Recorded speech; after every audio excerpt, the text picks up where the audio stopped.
Hello dear students, welcome to Kataria pharmacy. So students, कैसे हैं आप सब? आई होप सभी ठीक होंगे। तो स्टूडेंट्स, पिछले लेक्चर्स में एक थोड़ी सी मिस्टेक हो गई है। दो लेक्चर्स जो आयरन डेफिशिएंसी और मैग्लोब्लास्टिक एनीमिया है वो हमारे यूनिट थर्ड के पार्ट हैं। मतलब कि जो यूनिट थर्ड है वो हमारी स्टार्ट हो रही है हेमेटोलॉजिकल डिजीज से। तो हेमेटोलॉजिकल डिजीज में हमें 4 डिजीज को स्टडी करने के लिए बोला गया है। उसमें फर्स्ट है आयरन डेफिशिएंसी, सेकंड है मेगलोब्लास्टिक एनीमिया, थर्ड है सिकल सेल एनीमिया और फोर्थ है थैलेसीमिया। तो इनके बारे में मैं डिस्कस करना था। तो हमारी यूनिट आयरन डेफिशिएंसी से ही स्टार्ट हो चुके हैं, थर्ड यूनिट, और ये थर्ड यूनिट का थर्ड लेक्चर होने वाला है। इसके अंदर हम देखेंगे सिकल सेल एनीमिया के बारे में। ये थर्ड लेक्चर होने वाला है यूनिट थर्ड का। तो पीछे जो 2 लेक्चर्स अपलोड हुए हैं वो भी हमारे यूनिट थर्ड के हैं। थोड़ा सा सिलेबस में मिस्टेक हो गया था कि मेरे को लगा कि वो यूनिट सेकंड में इंक्लूड है, लेकिन ऐसा नहीं है, वो यूनिट थर्ड में इंक्लूड है। तो आप इन चीज से कंफ्यूज मत होना, मैं बता रहा हूं आपको। तो ये हमारा यूनिट थर्ड का पार्ट थर्ड होने वाला है। इसमें हम स्टडी करेंगे सिकल सेल एनीमिया के बारे में। तो आ जाइए देख लेते हैं। तो मैंने बताया था आपको मेगलोब्लास्टिक जो एनीमिया है और ये सिकल सेल एनीमिया है। मेगलोब्लास्टिक में क्या होता है, ये हमारी नॉर्मल आरबीसी है, दोनों में ही नॉर्मल है। लेकिन मेगलोब्लास्ट में क्या होगा, ये आरबीसी की साइज इंक्रीज हो जाएगी और इसमें क्या होगा, ये आरबीसी की साइज रप्चर हो जाएगी, आरबीसी की साइज सिकुड़ जाएगी। तो दोनों में डिफरेंस है। ये किस में हो रहा है, सिकल सेल एनीमिया के अंदर। तो इससे आप दोनों में कंपैरिजन कर सकते हैं। तो it is a inherited blood disorder in which abnormal haemoglobin cause the RBC. क्या करे, कौन कोज करता है, abnormal haemoglobin cause the RBC to distort and attend sickle like shape.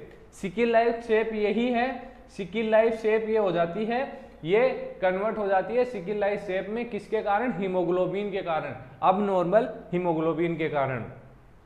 Like shape is term as sickle cell anaemia, इसको हम बोलते हैं sickle cell anaemia. तो ये एक डेफिनेशन भी होगी, an inherited blood disorder in which abnormal hemoglobin cause the RBC to distort and attend to change in sickle like shape और it is called as sickle cell anemia।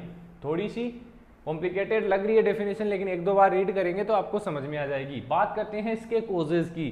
Genetic कोज होगा, main जो कारण हो रहा है इसमें क्या हो रहा है, अब नॉर्मल हीमोग्लोबिन। तो हीमोग्लोबिन में कुछ ना कुछ चेंज हो रहा है, वही इसका कोज है। तो देखते हैं genetic causes. Sickle cell anaemia is caused by a mutation in haemoglobin gene.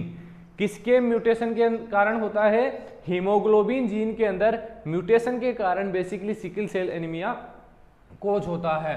The mutation lead to, इस म्यूटेशन में क्या होता है, the mutation lead to production of haemoglobin S instead of normal haemoglobin A. मतलब 2 types के haemoglobin होते हैं, एक नॉर्मल हीमोग्लोबिन होता है, वो होता है ए, और एक दूसरा जो अब नॉर्मल हीमोग्लोबिन एस होता है उसका प्रोडक्शन हो जाता है इसकी जगह पे, ए की जगह एस का प्रोडक्शन हो जाता है, जो कि अब नॉर्मल होता है, जो हमारे लिए ठीक नहीं है, वो आरबीसी को रप्चर करेगा। The mutation result in the formation of sickle shape red cells. इस म्यूटेशन की वजह से क्या होता है कि जो आरबीसी का फॉर्मेशन होगा वो सिकल लाइक शेप में होगा, सेल अंडर कंडीशन लो ऑक्सीजन लेवल और डिहाइड्रेशन। बेसिकली यहाँ पे क्या कंडीशन हो जाएगी, लो ऑक्सीजन लेवल हो जाएगा और डिहाइड्रेशन होगा, इस वजह से आरबीसी प्रॉपर ग्रो नहीं कर पाएगी। तो ये खोज हो गया हमारा सिकल सेल एनीमिया के। बात करते हैं साइंस एंड सिम्टम्स की। तो फर्स्ट सबसे पहले फैटिग होगा, थकान होगी, आपको बिल्कुल कमजोरी आ जाएगी, रैपिड हार्ट बीट बढ़ जाएगा, कोल्ड हैंड एंड फीट होंगे, आपके हाथ और पैर ठंडे हो जाएंगे, चेस्ट पेन हो सकता है, ब्रेथलेसनेस, सांस लेने में दिक्कत आने वाली है, हेडेक होगा, पैलेनेस मतलब झुर्रियां आ जाएंगी चेहरे के ऊपर, पैलेनेस हो जाएगी। तो these are the symptoms and signs of sickle cell anaemia. बात करते हैं डायग्नोसिस की। तो कैसे डायग्नोस किया जाएगा इसको, diagnosis is typically confirm by haemoglobin electrophoresis. Basically इसके अंदर हीमोग्लोबिन को चेक किया जाएगा, हीमोग्लोबिन की इलेक्ट्रोफोरेसिस की जाएगी, which identify the presence of haemoglobin C.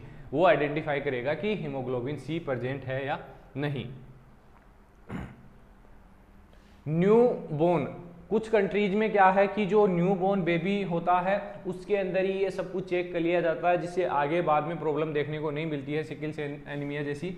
New born screening programme in many countries help identify infant with sickle cell disease early, allowing for early intervention and management. Early ही management कर लिया जाता है, पहले ही management इसका कर लिया जाता है इन्फेंट्स में। कुछ कंट्रीज में है, अपने यहाँ पर ऐसा नहीं है।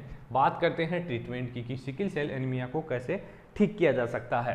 तो सबसे पहला है पेन मैनेजमेंट। बेसिकली इसके अंदर पेन होगा तो उसको मैनेज करना पड़ेगा।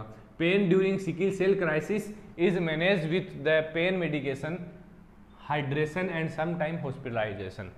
बेसिकली पेन मेडिकेशन दी जाती है और कुछ टाइम के लिए हॉस्पिटलाइजेशन भी करना पड़ सकता है। हाइड्रोक्सी यूरिया एक टाइप की मेडिसिन है। This medication can help reduce frequency of sickle cell crisis. ये जो फ्रीक्वेंसी होती है सिकल सेल क्राइसिस की उसको कम करता है by increasing the production of foetal haemoglobin. Haemoglobin को प्रोड्यूस करता है, क्योंकि एक प्रॉपर नॉर्मल हीमोग्लोबिन अगर रिलीज होगा तो वो सही जो हमें आरबीसी चाहिए उसी का फॉर्मेशन करेगा, विच इंटरफेयर विथ सिकलिंग प्रोसेस। ये इंटरफेयर करेगा सिकलिंग प्रोसेस को। तो ये हो गया एक ट्रीटमेंट। थर्ड है ब्लड ट्रांसफ्यूजन। अगर प्रॉपर सिकल सेल एनीमिया कोज हो गया है तो कंप्लीट ब्लड ट्रांसफ्यूजन आपको करना पड़ेगा। Use to treat severe anaemia and prevent complication such as stroke. Stroke से बचने के लिए ये करना पड़ेगा, ब्लड ट्रांसफ्यूजन करना पड़ेगा। Bone marrow and stem cell transplant.